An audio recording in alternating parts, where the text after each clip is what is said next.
The sound of the gavel echoed in the small courtroom like the crack of a rifle shot, sharp and final. For a heartbeat, no one moved. Even the fluorescent lights seemed to buzz more quietly, as though the building itself understood what had just happened.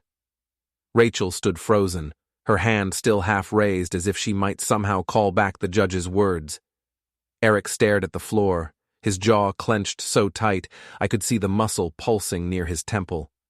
Tyler's expensive pen, one of those heavy silver ones lawyers like to twirl when they're pretending to think, rolled off the table and clattered onto the linoleum. No one bent to pick it up. I gathered the papers the clerk handed back to me.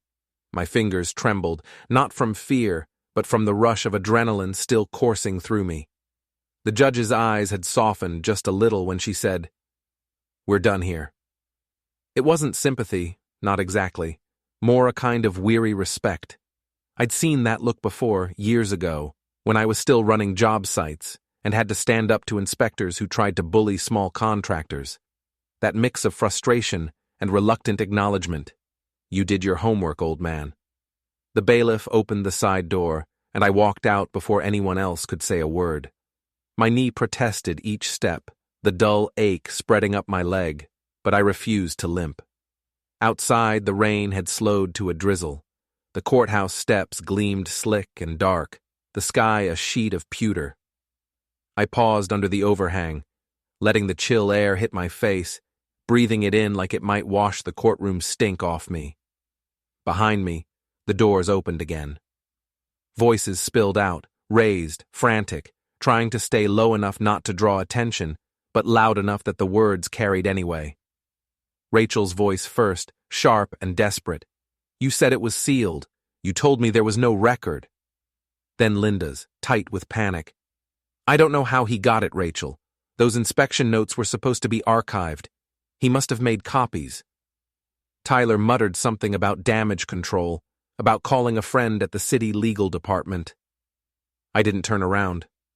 Instead, I took the long way to the parking lot, down the side of the building where the rain pooled in cracked concrete. My old truck waited there, dented and muddy, a stubborn relic among the sleek black sedans and luxury SUVs belonging to the lawyers and bureaucrats inside. I climbed in, shut the door, and just sat for a while, listening to the rhythmic tick of water hitting the roof. They'd tried to take everything, my building, my independence, my name. And for a few minutes in that hallway, when Linda started reading from her script, I'd almost believed they could. That's what frightened me most. The way doubt creeps in when people you love start telling the same story. When your own children look at you like a problem to be managed instead of a man to be trusted. I started the engine and pulled out of the lot. The wipers dragged across the windshield with a tired squeal. The city looked gray and hollowed out, storefronts boarded up, for lease signs sagging in the rain. As I drove east toward the property, I replayed the morning over and over. Every glance, every whispered word. The moment Rachel wouldn't meet my eyes. The way Eric's hand shook when he tried to defend his lie. When I reached the building, my building, the sky had lightened a little, enough that the red brick didn't look quite so tired. 8 units, all occupied, most of them families I'd known for years.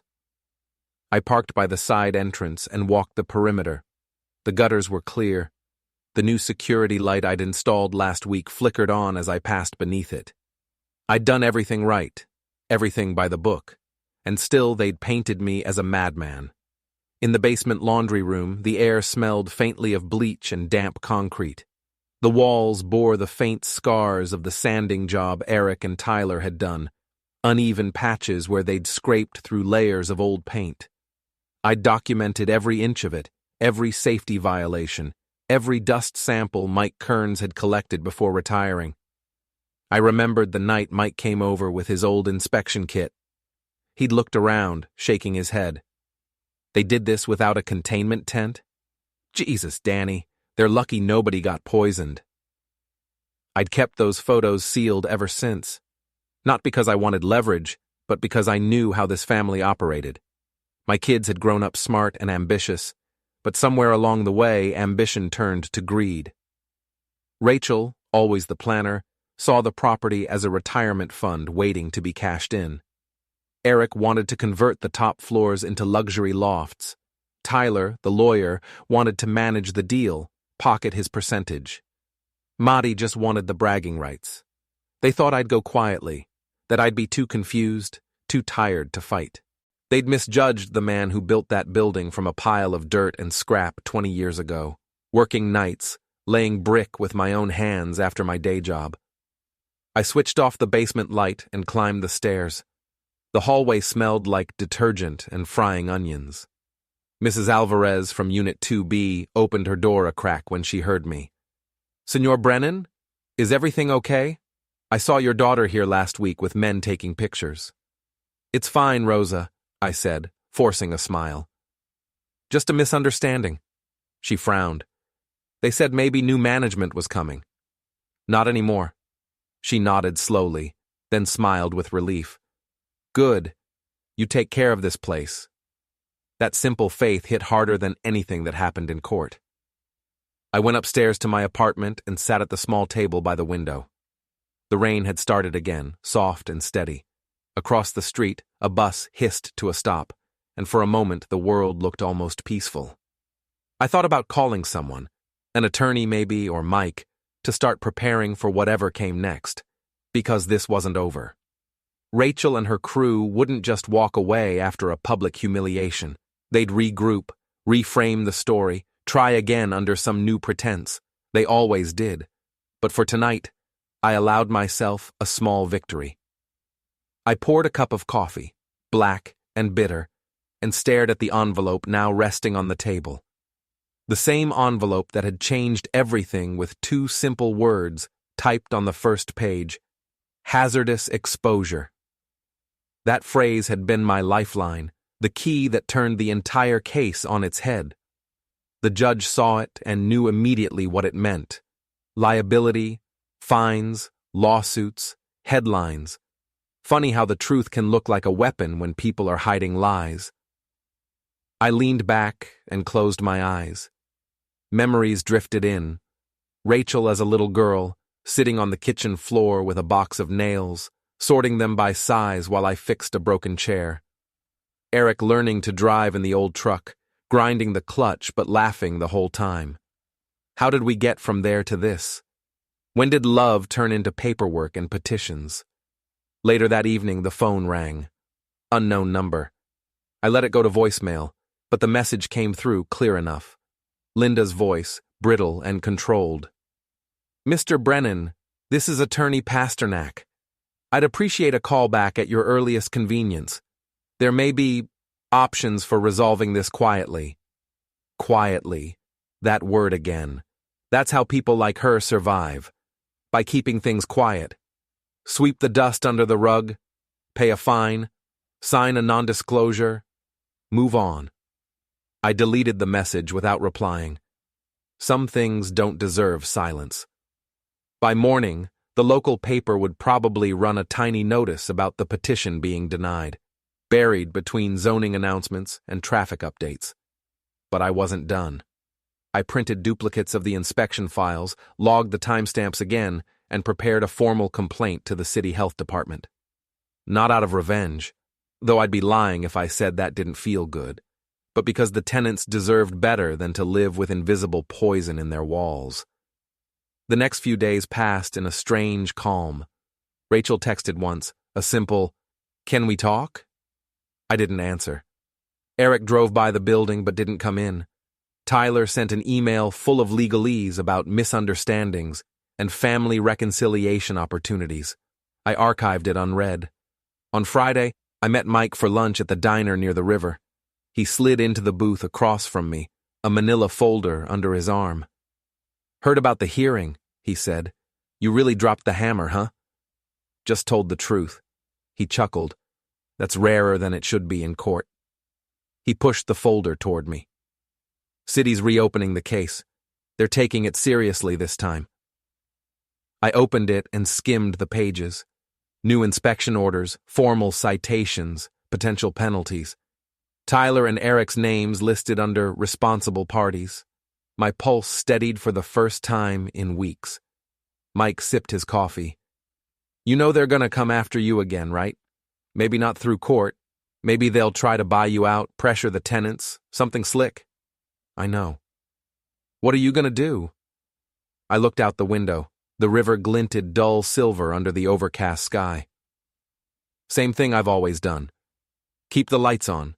Keep the building standing. That night, back at the property, I walked the halls again. The tenants were quiet, the hum of washing machines steady in the basement. I stopped outside Rachel's old room, the one she used to fill with books and drawings and taped-up photographs. The door was closed now, but I could almost hear her laughter echoing from decades ago. Maybe someday she'd remember that version of herself, the girl who believed in fixing things instead of breaking them. Until then, I'd keep the evidence safe, the building solid, and my mind sharper than they ever gave me credit for. The storm outside built again, thunder rolling low in the distance. I stood by the window and watched the streetlights flicker on, one by one, each little circle of brightness cutting through the dark. It felt like a promise, not of peace exactly, but of endurance, because they could take their shots, file their petitions, twist their stories, but I wasn't done, not yet. Before we continue, we ask you to subscribe and like the video to help the channel grow. Tell us which city you are from in the comments. We would like to get to know our audience better.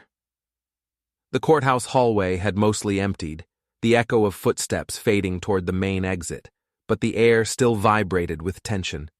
The fluorescent lights buzzed above me, harsh and cold, washing everything in that sickly yellow pall that made people look like ghosts. My knee throbbed from the fall I'd narrowly avoided, and the railing felt slick under my hand, not from rain, but from the sweat that had broken out across my palm.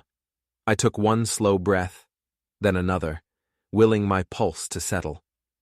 My son had just tried to kill me, or at least to scare me badly enough that I might tumble and finish the job myself. Maddie's perfume still hung faintly in the air, that sweet, chemical scent of lilies and money. The young lawyer with the briefcase had stopped at the bottom of the stairs, glancing up at me uncertainly. "You okay, sir?" he asked. "I'm fine," I said, the words rougher than I intended. "Just slipped." He nodded, though he didn't look convinced, and moved on. The woman with the cane gave me a sympathetic smile before disappearing through the side door. The security guard, the only one who might have done something official, met my gaze for a fraction of a second, then looked away.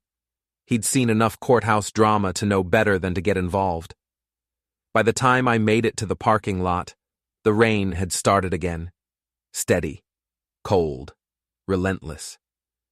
My truck sat under a flickering streetlight, a thin layer of wet leaves plastered against the windshield.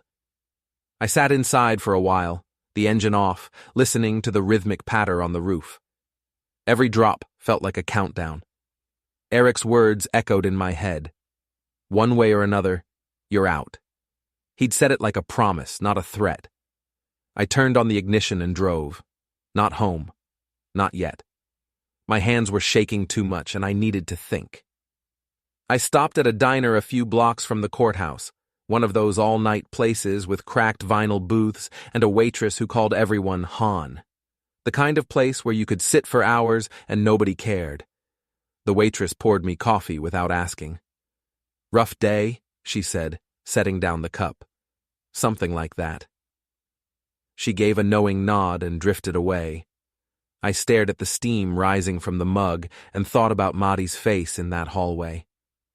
That flicker of fear when I mentioned the council members, the funding, the falsified records.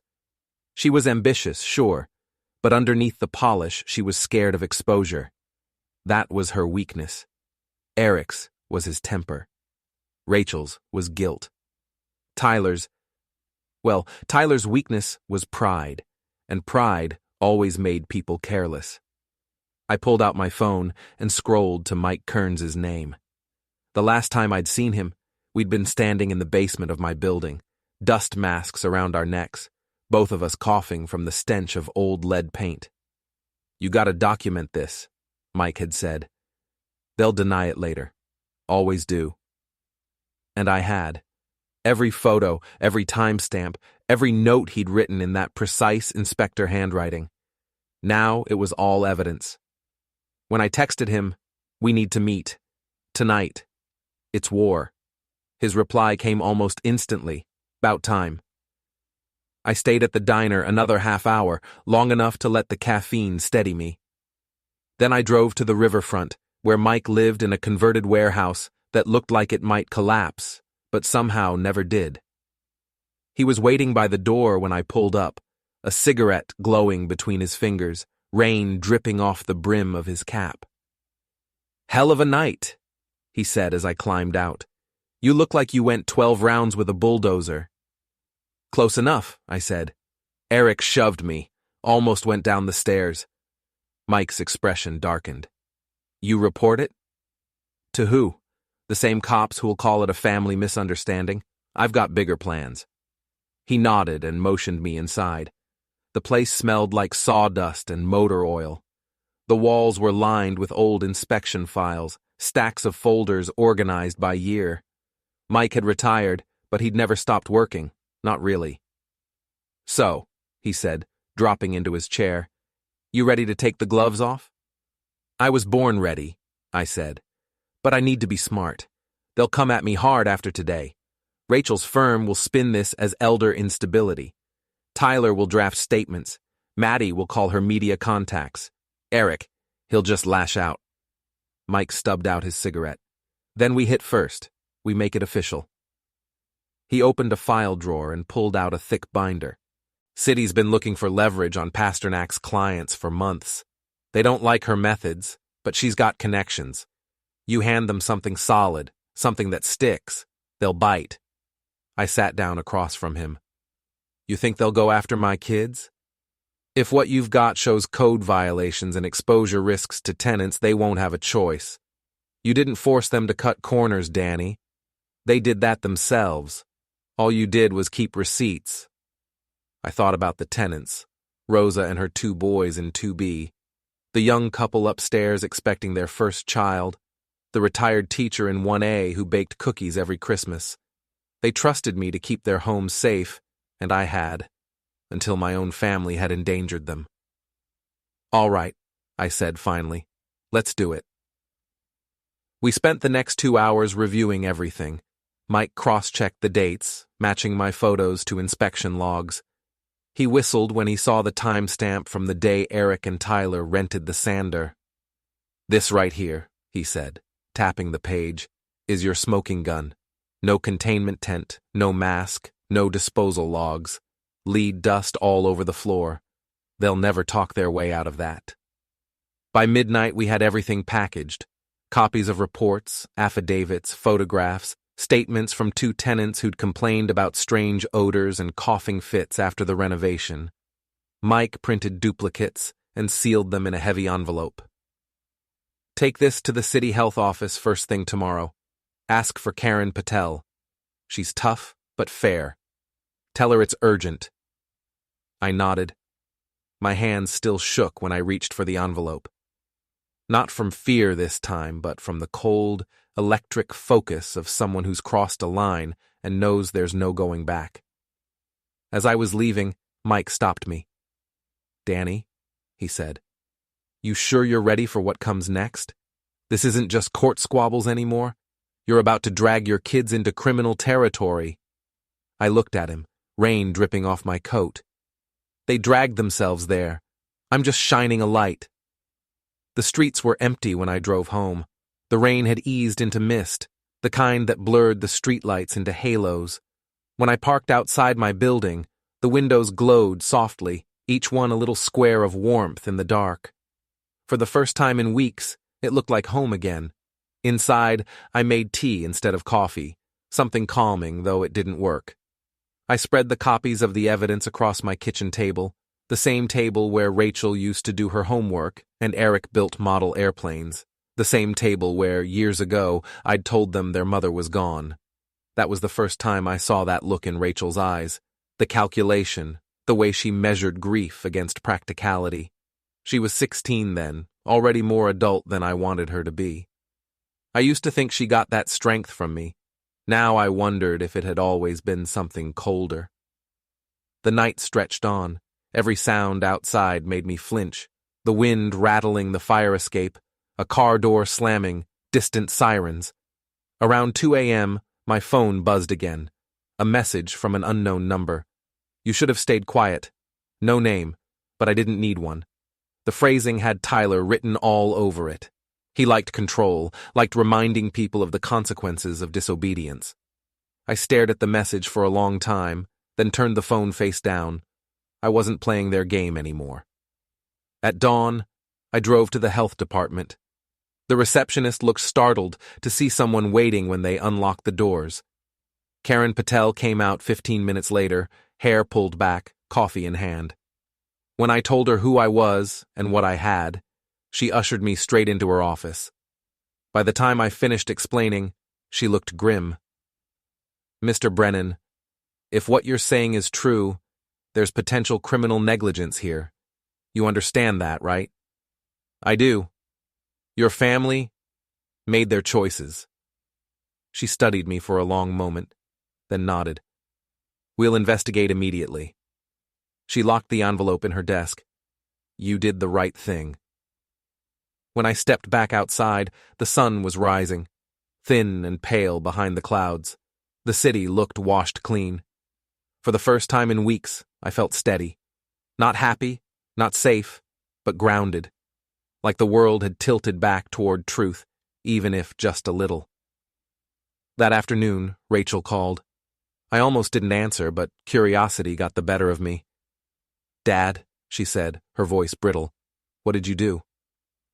I told the truth, I said. There are inspectors at the building. They're talking to tenants. Do you have any idea what you've started? Yes, I said. I started accountability. There was silence on the line, then a sharp exhale. You're ruining us. You ruined yourselves the day you thought I was expendable. I sat there for a long time, the phone heavy in my hand. Outside I could hear kids laughing, playing in the courtyard. Life went on, indifferent to family wars and courtrooms. That night, Mike called. Karen moved fast, he said. They've already issued citations. There'll be an official hearing next week. Good, I said. You might want to lay low for a while. Let the dust settle. Dust never really settles, Mike, not the kind they stirred up. After we hung up, I walked through the building one more time, checking locks, lights, everything in its place. When I reached the basement, I stood there in the silence, staring at the old walls and the scars of their negligence. I thought about Eric's shove, Rachel's cold eyes, Maddie's hissed words. Then I thought about what came after, the reckoning. Because war wasn't about rage anymore. It was about truth, and I had plenty of that left. The day they came to me with that so-called agreement, the air in my kitchen had smelled like damp plaster and copper. A slow leak from the pipe above the sink had been dripping steadily into a plastic bowl I'd wedged beneath it. Each drop echoed like a ticking clock, a steady reminder that time was passing whether I liked it or not. I'd meant to fix it the night before, but Rachel's call had come early, interrupting my breakfast. I'd been eating toast, reading the paper, content in the small quiet of my morning. Then her number flashed across the phone screen, and just like that, peace ended. Her voice through speakerphone sounded metallic, detached. Dad, we've been talking, she began, polite and professional like a lawyer addressing a client rather than a daughter talking to her father. Me and Eric and Tyler. We think it's time you moved somewhere easier. Those stairs are too much for you now. I remember the pause that followed, the hollow sound of my own breath filling the kitchen. I'm 68, not 88, I said. I can handle stairs. It's not just the stairs. Eric chimed in, leaning against the doorframe. His tone was measured, practiced. I could almost see the bullet points he'd memorized. It's everything. The maintenance, the tenant calls, the repairs. It's too much for one person your age. I've been managing that building for 30 years, I said. My voice came out sharper than I intended, like a saw blade hitting a nail. And it shows, Rachel replied, not missing a beat. I could hear the faint click of her keyboard in the background. She was working while talking to me, multitasking her father's life like it was just another case file. Dad, the place is falling apart. The city sent you 2 code violations last year. You missed a tenant complaint that turned into a lawsuit. Remember Mrs. Patterson? I remembered. I remembered the way Mrs. Patterson's eyes had darted around her apartment, looking for mold that wasn't there, her voice trembling as she told me about her daughter's asthma. The leak had been slow, harmless at first, and I'd fixed it the day after she reported it. She'd sued anyway, claiming negligence. We'd settled for $3,000 just to make it stop. That was handled, I said, trying to keep my temper. It shouldn't have happened at all, Rachel countered. Look, we love you, but you're not as sharp as you used to be. Things slip through the cracks. We just want to help. That's when Eric stepped forward and set a folder on the table.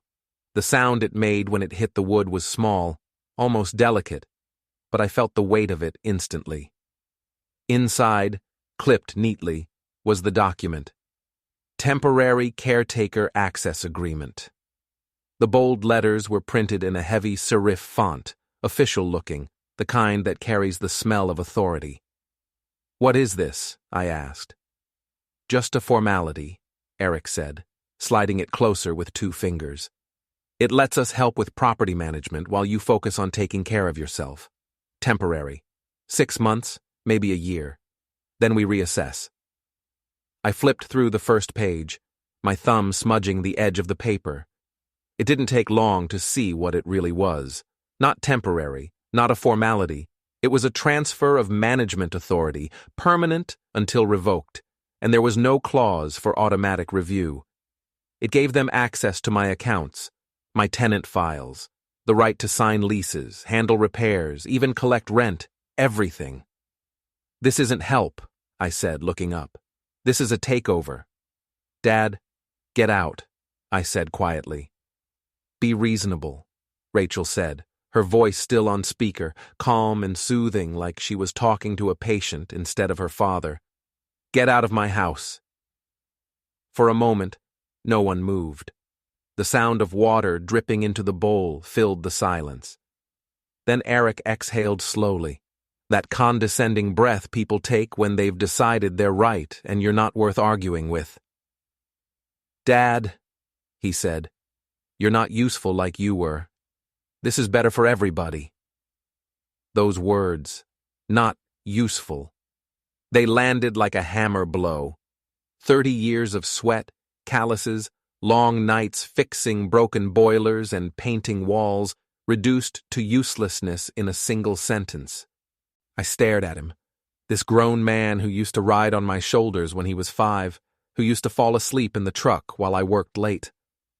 Now he looked at me like I was a liability. They left soon after. Rachel hung up first, saying something about next steps and not letting this get messy. Eric followed, but not before glancing at the bowl of keys by the door. I saw his eyes linger a little too long. Those keys were for emergencies, 3 sets for the building's units. I'd had them for years, the brass worn smooth where my thumb rested. After they were gone, I checked the bowl. The keys were still there, but something about them looked off. The edges were too clean, too bright. Shiny metal where there should have been dull wear. I lifted one to the light and saw faint machining marks, new cuts. The originals had small nicks near the teeth, signs of age. These didn't. My stomach sank. They'd copied them. My own son had taken my trust, my habit of leaving keys within reach, and turned it into leverage. I didn't sleep that night. I sat at the table, staring at the document Eric had left behind. I read every word until they blurred together. Indemnity clauses, joint authority, binding consent. All dressed up to look benign. Legal language crafted to strip me of ownership under the guise of care. By dawn, I'd made my decision. I called a locksmith as soon as the sun rose. He showed up around 10, a heavy-set man with a coffee thermos and a quiet efficiency that made me feel steadier just watching him work. He changed every lock.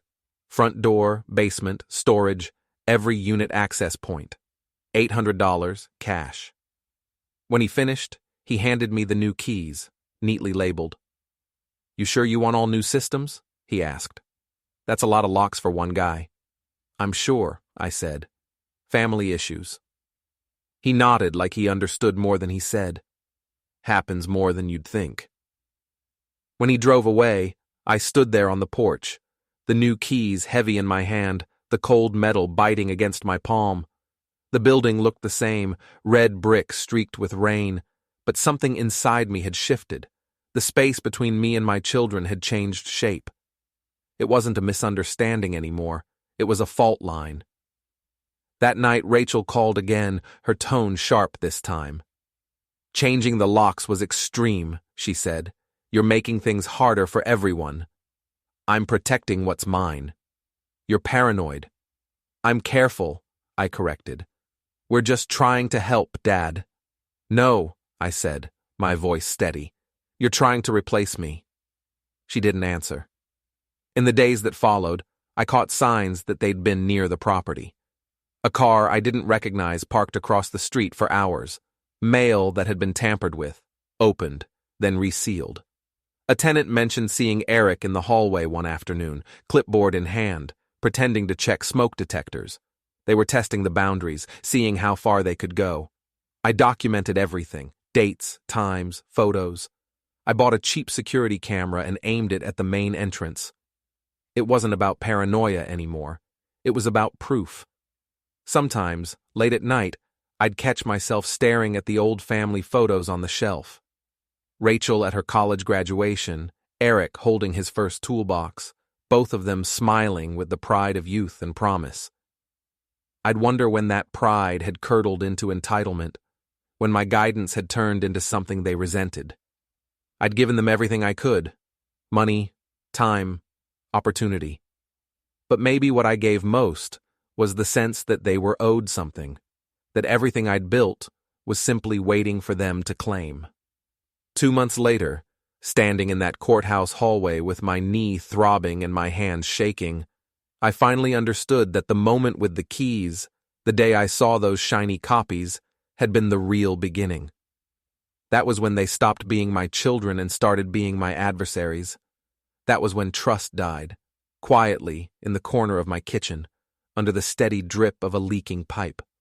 The night I went to see Mike, the river was swollen from days of rain, and the narrow street leading to his house shimmered with reflections from passing headlights. The houses along that stretch were small, plain things built in the 50s, all sagging porches and peeling paint. Mike's place was the exception. The siding had been replaced last summer, the gutters straight, the porch light glowing warm against the drizzle.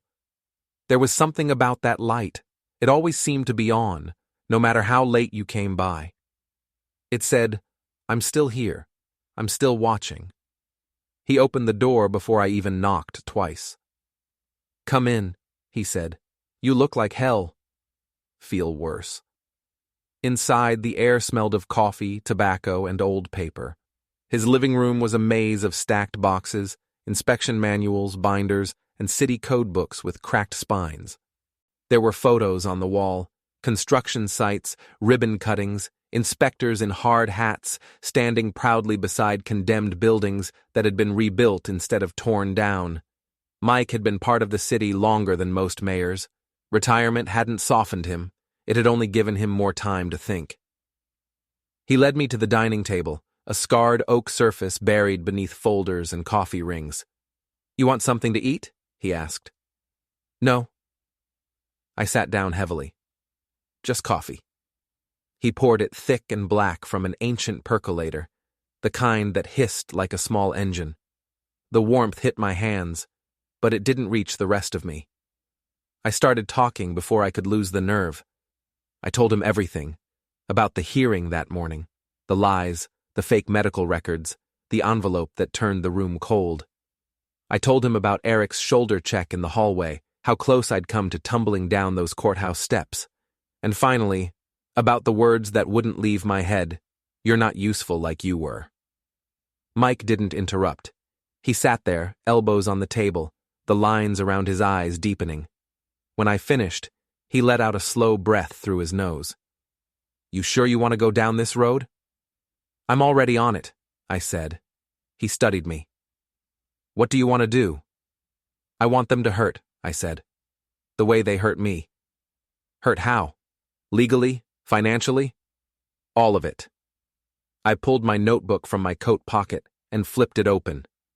My handwriting filled every line: names, dates, details, connections. I'd spent the afternoon putting this together, channeling all that anger into something sharp, something I could control. "Rachel first," I said. "She's the ringleader. Her weak spot is her firm.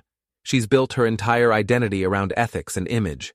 If her partners find out she tried to exploit her own father using falsified medical evidence, she's done. That's a bar complaint waiting to happen. She loses her license, her job, everything."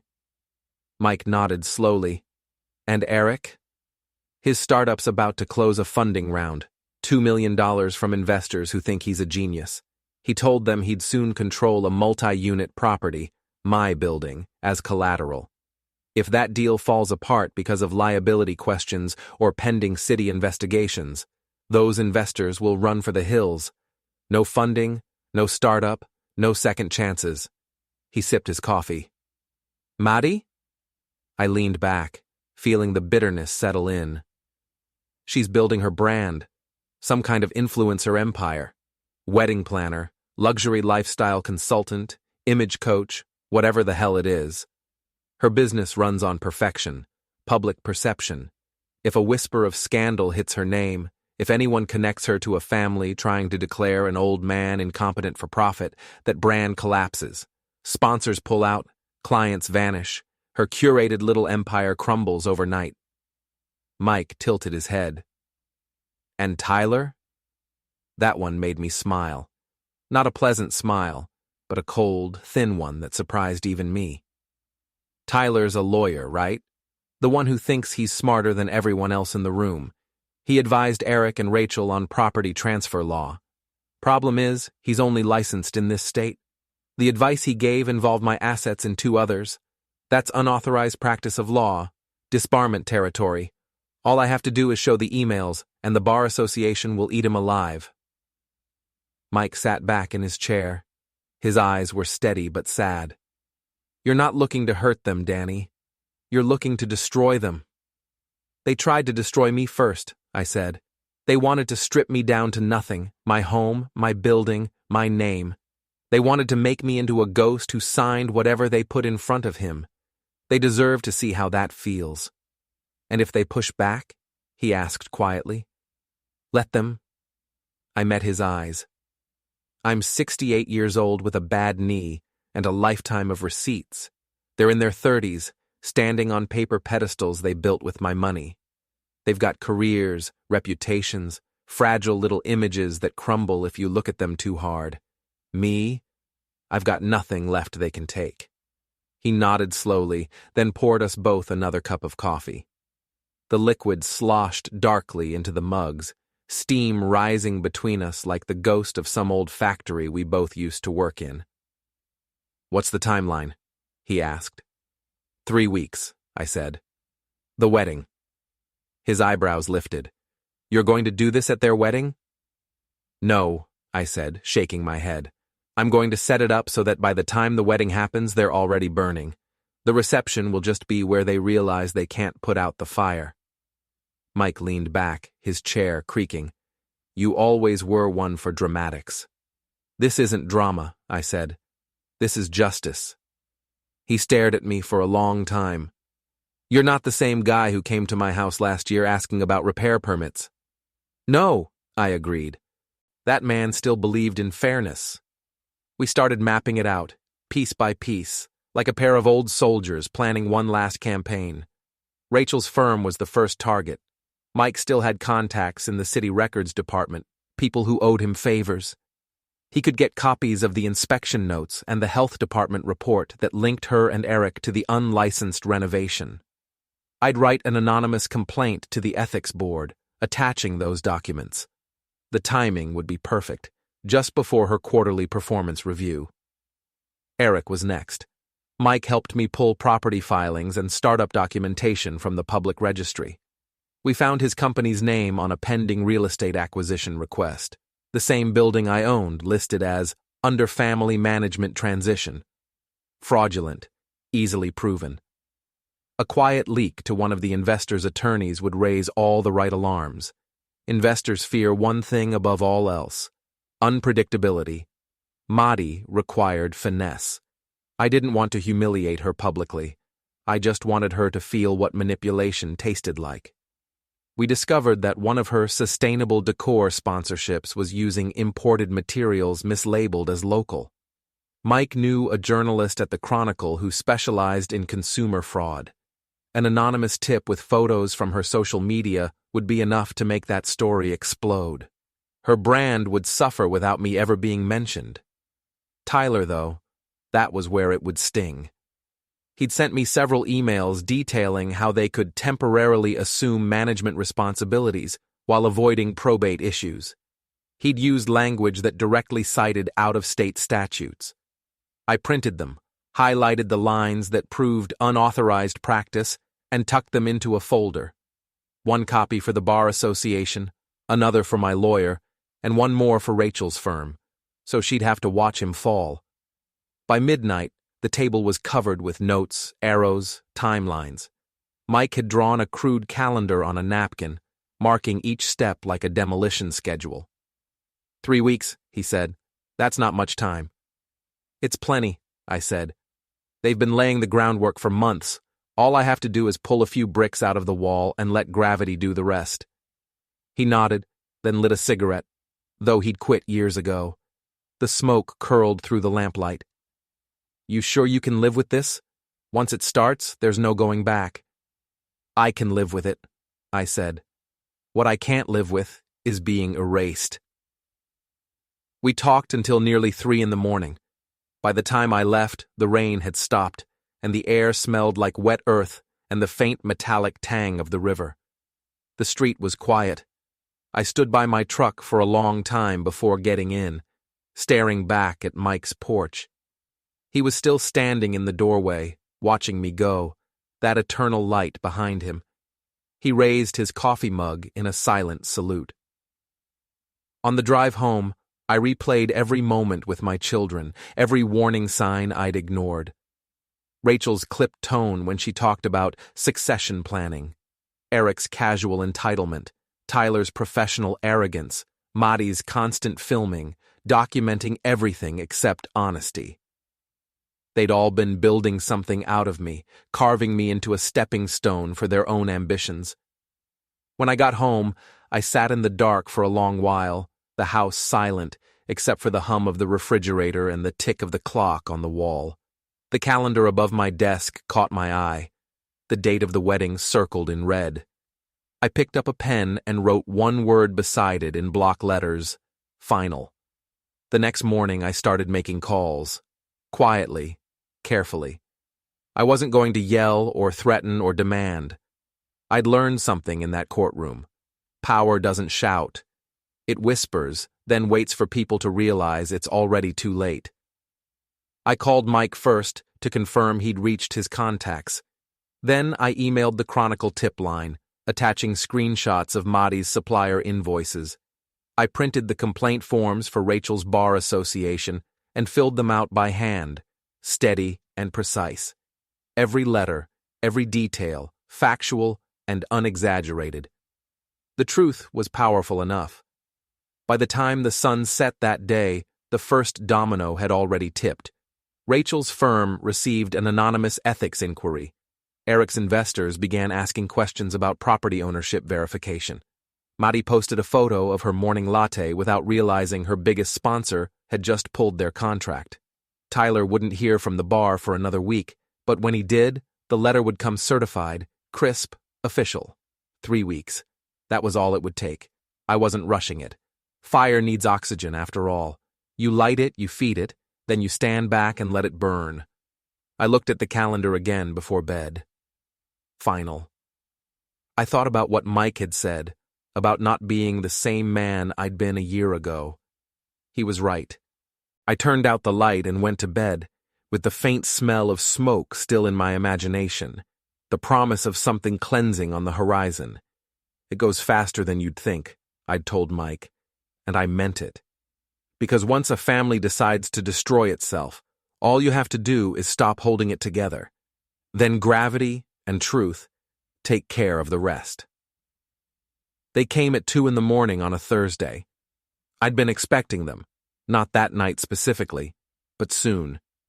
Eric was too arrogant to leave things alone after losing in court. He'd need to re-establish dominance, prove he wasn't scared. I was waiting in the basement when I heard the side door open. The building had a service entrance that led to the mechanical room where the boiler, water heater, and electrical panel lived. Concrete floor, exposed pipes, the smell of heating oil and damp stone. I'd set up a folding chair in the corner behind a stack of old drop cloths, positioned so I could see the door but stay hidden. Voices. 2 of them. Eric and Tyler.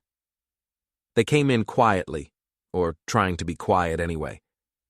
Eric had a flashlight and Tyler carried a leather folder. They thought I was asleep 3 floors above in my apartment. "This is insane," Tyler was whispering. "If he wakes up, he won't. He takes that pain medication, puts him out for hours." They didn't know I'd stopped taking the pills 2 weeks ago, wanted my head clear. I watched them move through the basement. They were looking for my file cabinet, the one where I kept building records and tenant agreements. Eric had a locksmith's tool, trying to quietly pop the lock without making noise. I turned on my phone's voice recorder. 1-party consent state, completely legal. Then I stood up and clicked on my flashlight, catching them both in the beam. "Evening, boys." Eric jumped so hard he dropped the locksmith tool. Tyler froze like a kid caught shoplifting. "Dad, what are you... We were just breaking into my basement at 2 a.m. I kept the light on Eric's face. "Trying to access my private files?" "This is our building too," Eric said, recovering his composure. He always did that, fell back on arrogance when cornered. "We have a right to review the finances." "No, you don't." I stepped closer. "But let's say you did. Let's say this was legitimate. Why sneak in at night? Why pick the lock?" "Because you changed the locks," Tyler said. "That's tampering with..." "My own property? No, that's called security." Eric moved toward me, not fast, but deliberate. "Give me the folder in your hand. Now." "This folder?" I held it up. It was empty. A prop. But they didn't know that. "The one with all the records that prove you and Tyler did unlicensed asbestos work? The one I'm planning to send to the city attorney?" Eric's face darkened. "You vindictive old..." He lunged. I'd been ready for it. The mag light in my hand wasn't just for light. It was 2 pounds of aluminum, 12 inches long, and when I brought it down on Eric's wrist, it made a sound like a hammer hitting meat. He yelped and stumbled back, cradling his hand. "You psycho!" "Touch me again, and I'll break more than your wrist." Tyler tried to play peacemaker, hands up, stepping between us. "Everyone calm down. Let's talk about..." "Talk?" I laughed. "You broke into my building at 2 a.m. and now you want to talk?" "We're trying to help you." Tyler reached for my keys. They were on my belt, clipped to my pants. It was a stupid move, desperate, and I reacted without thinking. I shoved him. Not hard, just enough to make him stumble back. But Tyler wasn't expecting it, and his foot caught on something, a toolbox maybe, or just his own clumsiness, and he went down into a stack of paint cans. The crash was enormous. Cans clattering, Tyler swearing, Eric cursing me, and then above us, through the old ceiling, I heard movement. A tenant, someone yelling, "What's going on down there?" Footsteps, multiple apartments. Someone was calling the police. Eric's face went white. "Cops? No, we can't." "Run," I said quietly. "What?" "You heard me. Run." Unless you want to explain to the police why you're breaking into your father's building at 2 in the morning. Unless you want that arrest record for the investors to see. Tyler scrambled to his feet. Eric stood there for another few seconds, furious and panicking all at once. Then he ran. They both did. Out the side door, into the alley, disappearing into the dark like thieves, which I suppose they were. I turned off my phone's recorder. 63 seconds of clear audio, breaking in, threats, Tyler's admission that they were there to review the finances without permission. Enough to show a pattern, enough to make them think twice. The police came 15 minutes later. I told them I'd heard noises, came down to check, found the side door ajar. Probably kids. No, nothing was stolen. Yes, I'd be more careful about locking up. The officer took notes and left. I sat on my folding chair in the dark for a long time after that, listening to the building settle, thinking about how my grown son had just run from his own father's basement like a teenager caught after curfew. You don't come back from that, not as a man, not in your own head. And Eric knew it. I could see it in his eyes when he turned to run, that flash of humiliation, that knowledge that I'd made him feel small. He'd never forgive me for it. Good. Forgiveness wasn't on the table anymore. Rachel's office was downtown in one of those glass and steel buildings where everything is expensive and nothing is real. The reception area had fake succulents and cold brew on tap, and a young woman at the desk who looked at my work jacket with barely concealed disdain. "I'm here to see Rachel Brennan," I said. "Do you have an appointment?" "I'm her father." The receptionist's expression flickered. "Oh, let me... just one moment." She picked up the phone, whispered something, listened, hung up. "She's in a meeting. If you'd like to wait." "I'll wait in her office," I said, and walked past the desk before she could object. Rachel's office was at the end of a long hallway lined with conference rooms full of young lawyers staring at screens and whiteboards. Her name was on the door in brass letters. I opened it without knocking. She was at her desk, on a call, and when she saw me, her face went through 3 expressions in quick succession: surprise, anger, control. She held up one finger, "Wait," and finished her call. "Right. Yes. Send me the brief by end of day." Then she hung up and looked at me. "What are you doing here?" I pulled out a chair and sat, deliberately slow, making myself at home. "We need to talk. You can't just walk into my office." "I think we both know I can." I pulled a folder from my coat and set it on her desk. "Open it." "Dad, open it." She did. Her hands were steady, but I saw her jaw tighten as she read the first page, then the second. Then she stopped and looked up at me. "Where did you get this?" "Copies of your guardianship petition, the temporary caretaker agreement, the medical records you falsified, all of it." "We didn't falsify. You told the court I had memory decline, documented episodes of confusion. You used a prescription from a knee injury to suggest I was impaired. That's falsification, Rachel. That's elder abuse. And your firm, this nice, respectable firm that probably has very strict ethics guidelines, they're not going to love finding out one of their partners tried to exploit her own father." Rachel's expression went cold. Professional. "You're threatening me." "I'm informing you. There's a difference." I leaned forward. "Here's what's going to happen. You're going to withdraw all petitions. You're going to send me a written apology, and you're going to sit at Eric and Maddie's wedding with your mouth shut and your hands in your lap. You so much as mention my name in public, I end you professionally." She stared at me for a long moment. Then she laughed. It was a sharp, bitter sound. "You think you have power here? You think I'm scared of you?" "Yes. I'm a partner at a top-tier firm. You're a retired building manager who barely finished community college. Who do you think people are going to believe?" "The documents," I said. "The dates. The medical records that don't match your claims. The city inspection that shows Eric and Tyler did unlicensed work, not me." "I don't need people to believe me, Rachel. I need them to doubt you." and doubt is poison in your world." Her face lost some of its color. "You have until Friday to withdraw the petitions," I said. "After that, I start making calls. Your managing partner, the ethics board, every contact I still have at City Hall who'd be interested in how you coached your brother through an illegal renovation." I stood up. She didn't move. "You're not family anymore," she said quietly. "No," I agreed. "I'm not, and that means I don't have to be gentle." I left her there, sitting at her expensive desk in her expensive office, surrounded by the trappings of success that I'd helped pay for when she was starting out. On my way out, 3 of her colleagues watched me pass. I looked like a maintenance man in my work jacket and mud-stained boots. They probably thought I was there to fix a radiator. They had no idea I'd just ended her career, or at least started the countdown. Eric's meeting with his investors was at a brewery called the Copper Kettle. I'd followed him there, not subtly, just directly. Parked on the street, walked in like I belonged. The place was loud. Edison bulbs hanging from exposed beams, brick walls covered in vintage beer posters, a Friday afternoon crowd of tech workers and young professionals pretending to be casual about their expensive watches.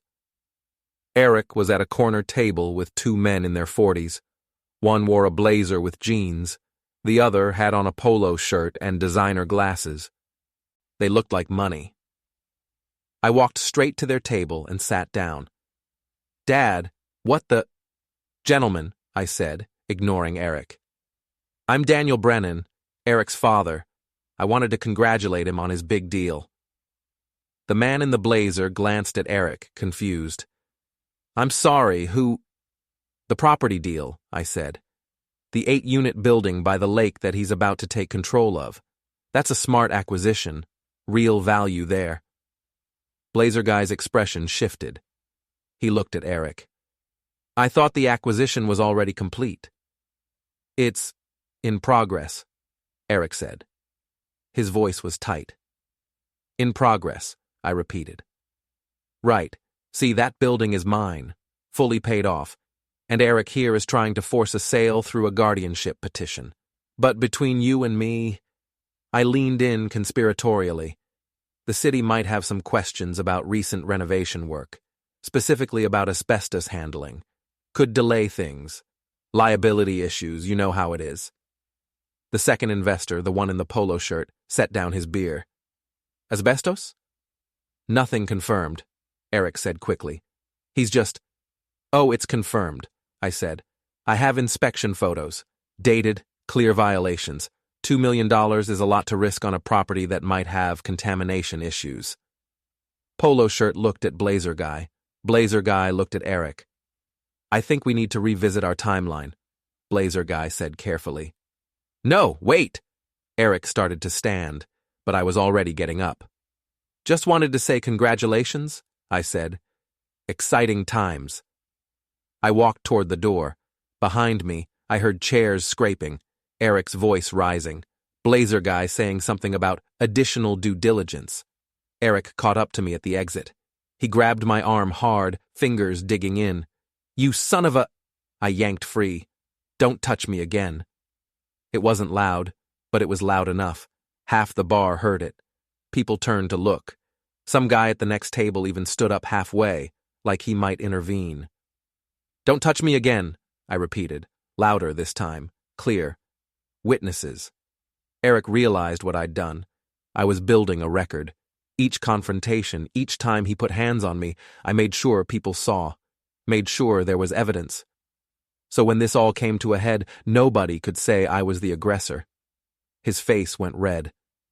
"After the wedding, I swear to God—" "Keep swearing," I said. "See where it gets you." I left him there, standing in the brewery doorway with his failed deal and his shattered composure and his investors already texting each other about backing out. Outside, the rain had started again. I walked to my truck, got in, and sat for a minute, letting my hands shake. I'd just nuked my son's business. Part of me felt sick about it. That part was getting smaller every day. The night before the wedding, I sat in my apartment with the lights off and rain tapping against the windows. The TV was on mute. I wasn't watching it, just needed the glow. Mike came by at 8 with pizza and a thick folder. "You ready for tomorrow?" he asked. "As ready as I'll ever be." He sat at my kitchen table and spread out documents. "I filed the paperwork this morning. Temporary revocable control of the building goes to me, with you as primary decision-maker. It's ironclad. Even if they try some legal stunt at the wedding, they can't touch it." "Good. And Rob?" "He'll be there. 10 o'clock. Rob Sanderson was a foreman I'd worked with 15 years ago. Big guy, 6'3", 220, with the kind of calm presence that made people nervous when he wanted them to be. He'd gotten hurt on a job site once, a scaffold collapse that wasn't his fault, and the developer had tried to blacklist him, claim he was reckless. I'd gone to bat for him, testified at his hearing, gotten him cleared. He'd told me then that if I ever needed anything at all, I just had to ask. Tomorrow, I was asking. "What's his role?" Mike asked. "Back up, in case things get physical. Eric's been escalating. If he tries something at the wedding," I shrugged. "Rob knows how to de-escalate, or escalate if needed." "You really think it'll come to that?" "I think they're desperate. Rachel's firm is asking questions about her guardianship petition. Eric's investors pulled funding yesterday, officially cited unforeseen property complications. Maddie's been scrubbing her social media because someone leaked that her fiancé's family is involved in a legal dispute. Tyler's getting nervous about bar complaints. They're all cornered." "Cornered animals bite," Mike said. "Yeah, but so do old dogs." We went over the plan one more time. Mike would be at the wedding as my +1. Rob would stay near the exits, watching, and I would wait. Let them make the first move. Because they would make a move. I was sure of it. This was their last chance to save face, to reassert control, to prove that I hadn't beaten them. But I had beaten them. They just didn't know it yet. After Mike left, I sat alone in the dark for a while, looking around my apartment. The worn arm of the chair Rachel used to climb on when she was 6. The bookshelf Eric had built me for Father's Day when he was 12, crooked but sturdy. The photos on the wall of birthday parties and graduations and Christmases when we'd been a family. "Last night you live here," I said out loud. I didn't know if I meant me or the memories. Maybe both. The wedding was at the Grandview Estate, one of those rented event halls with high ceilings and too many chandeliers and French doors that opened onto a terrace with a skyline view. White flowers everywhere. String quartet playing something classical. About 100 guests in suits and dresses that cost more than my truck.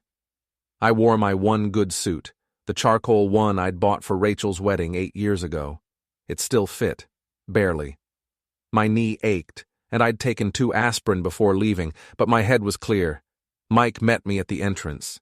He looked uncomfortable in a tie. "Big turnout," he said. "Maddie's got connections, or wants everyone to think she does." We moved through the crowd. I recognized some faces, cousins I hadn't seen in years, old family friends who'd heard about the family difficulties and didn't know whose side to take. They nodded at me politely. Nobody approached. I found a spot near the back where I could see the whole room. Rachel was by the bar, talking to Linda Pasternak. When she saw me, her expression hardened. Tyler was nearby, on his phone, typing frantically, probably dealing with whatever professional fallout he was facing. Eric and Maddie stood at the front near a flower arch, greeting guests. Eric looked hollow. His smile was automatic. Maddie kept touching his arm like he might collapse without her support. They thought this day would be their triumph, their ascension. Instead, it was turning into a funeral for their ambitions. The ceremony itself was short, generic vows, polite applause. Maddie cried, but it looked performative. Eric's voice cracked when he said, "I do," but not from emotion, from stress. Then, the reception started. Dinner was served. Champagne flowed. Speeches began. Rachel went first as maid of honor. She kept it brief, kept it surface level. Talked about how perfect Eric and Maddie were together, how excited she was for their future. Didn't mention me once. Tyler went next as best man.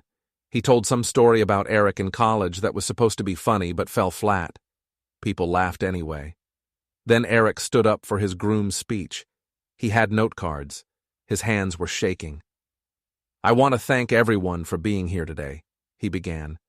This is a big moment, a new chapter." He paused, looked out at the crowd. His eyes found mine. "Family is everything," he continued. His voice gained strength. "And sometimes family means making hard choices. Sometimes it means protecting the people you love from their own mistakes." Oh, he was doing this. He was actually doing this. "My father is here tonight," Eric said, "and I want to acknowledge him, because despite our differences, despite the difficulties we've had recently, he raised me. He taught me about hard work and responsibility. He taught me that sometimes you have to take control when someone you love can't do it themselves anymore." Murmurs in the crowd, people glancing at me.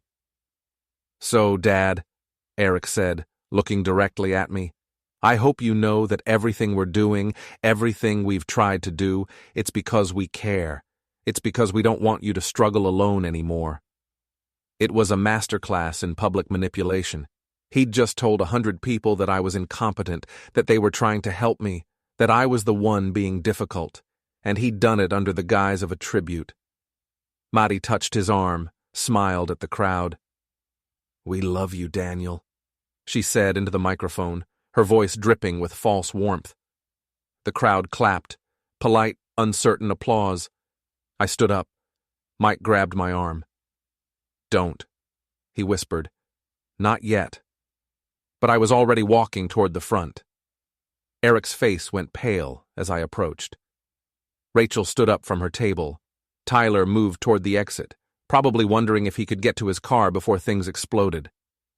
I took the microphone from Eric's hand. He was too shocked to resist. "Thank you, son," I said. My voice echoed through the speakers. The room went silent. That was touching. Really, all that concern for my well-being, all that talk about protecting me. I looked out at the crowd. Here's what he didn't tell you. 3 months ago, my children filed a legal petition to have me declared incompetent to manage my own property. They claimed I was mentally declining, physically dangerous, a risk to myself and others. They tried to take my building, the one I've owned and maintained for 30 years, and force me into a position where I'd have to sell it. Gasps. Whispers. Someone's phone came out, started recording. They didn't tell you that the guardianship petition was based on falsified medical evidence, or that the hazardous conditions they cited were actually caused by Eric and his lawyer Tyler, who did illegal asbestos work to save money. They didn't tell you that Eric shoved me down courthouse stairs 2 weeks ago, or that he and Tyler broke into my building at 2 a.m. trying to steal my files. "Dad, that's not—" Eric tried to grab the mic back. I pulled it away. "I have recordings," I said. "I have photos. I have witness statements and inspection reports, and a dozen other pieces of evidence that show exactly what this family tried to do to me. And I'm not saying this to ruin your wedding, Eric. I'm saying it because you spent the last 10 minutes lying to all these people about who you are and what you've done." "That's enough," Rachel shouted from her table. "You're drunk. You're confused. I'm neither. But I know you filed ethics complaints against me with your firm. I know that Tyler is facing a bar investigation. I know that Eric's investors pulled out after learning about liability issues. I know all of it, because I made it happen." The room erupted, people talking over each other.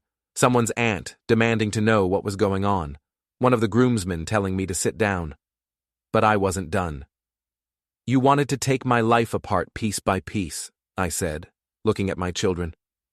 "You wanted to strip me of my home, my dignity, my independence. You thought I was too old, too weak, too confused to fight back."